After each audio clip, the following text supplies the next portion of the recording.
So, Hunter, talk to us about how you got involved with this project. Well, my good friend Jason Stokes and I talked when we were playing. I was Big Daddy and he was Brick in Cat on a Hot Tin Roof last season.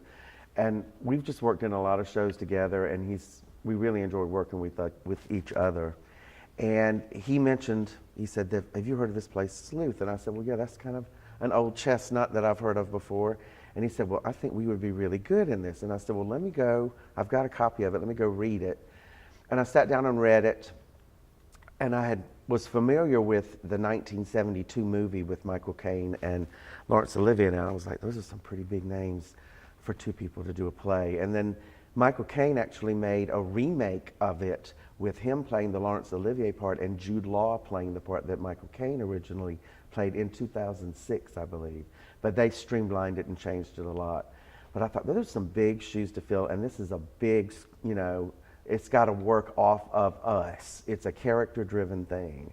So I thought it would be the character that I'm playing, Andrew Wyke, is a mystery writer, so very eccentric, in this English country house, odd, always talking to himself. You never really, does different voices. And I thought, well, that's kind of just like me every day. So I think maybe I can just hone that a little bit and do it. So, Hunter, it's not a big stretch. Well, the best challenge for me in this, and the reasons I like to do this or do roles like this is, A, to stretch what I am used to doing. And in this instance, it's maintaining this character, maintaining a consistent accent, because we had a really good vocal coach, Mary Beth Gorman, who came in and, did all the vowel sounds, and she was able to get me to where I could hear myself, because when you're in the moment, sometimes you might miss a vowel sound just because it's not our normal way we speak. And how it's written is very British, so it comes across so much more fun and more interesting when they kind of linger on a vowel sound that we as Americans may not. And if somebody says Hostess Twinkie, the little cake, to us today, we're like, oh, that's a Hostess Twinkie. But if you say it in a very upper class British dialect, just like, oh, would you like a Hostess Twinkie? And it kind of gives it that flavor of just England. And so we've had a lot of fun with bantering back and forth, and then there's a lot of that, and then there are a lot of monologues that we have to learn, like pages of dialogue that are challenging and fun, but fun to tell the story.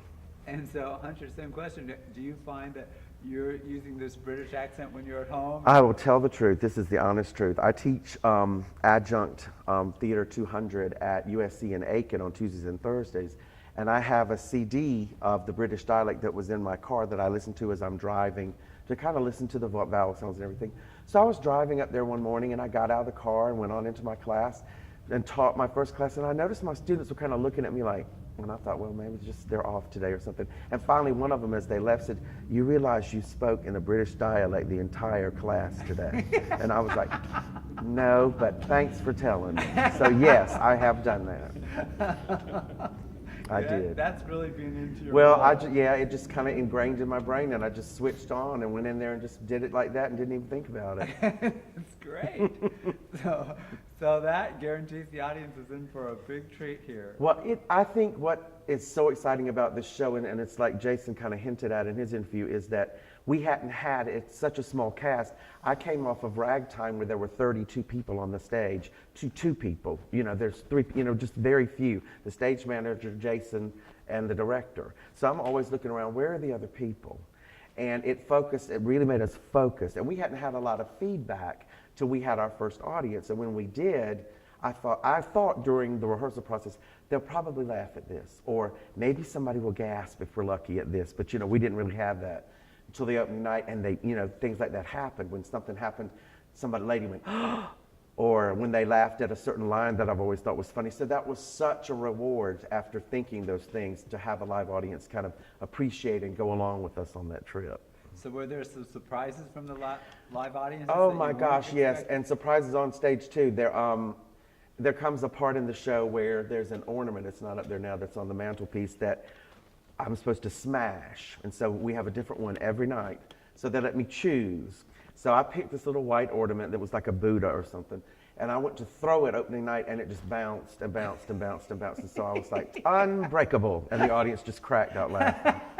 And then there's another part where I'm supposed to shoot the gun, and I've had fear the whole time that it would just go click.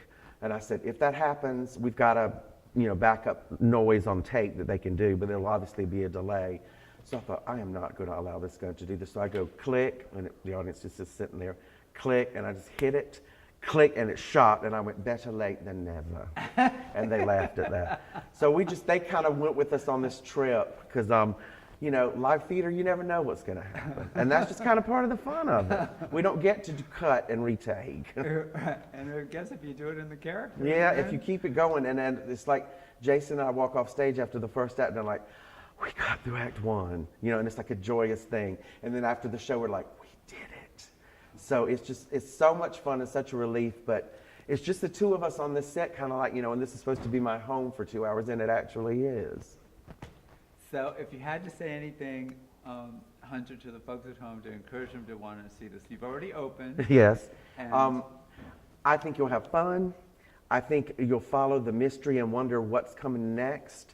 And hopefully you'll go away thinking, gosh, those two guys sure did talk a lot, but we were interested in what they had to say.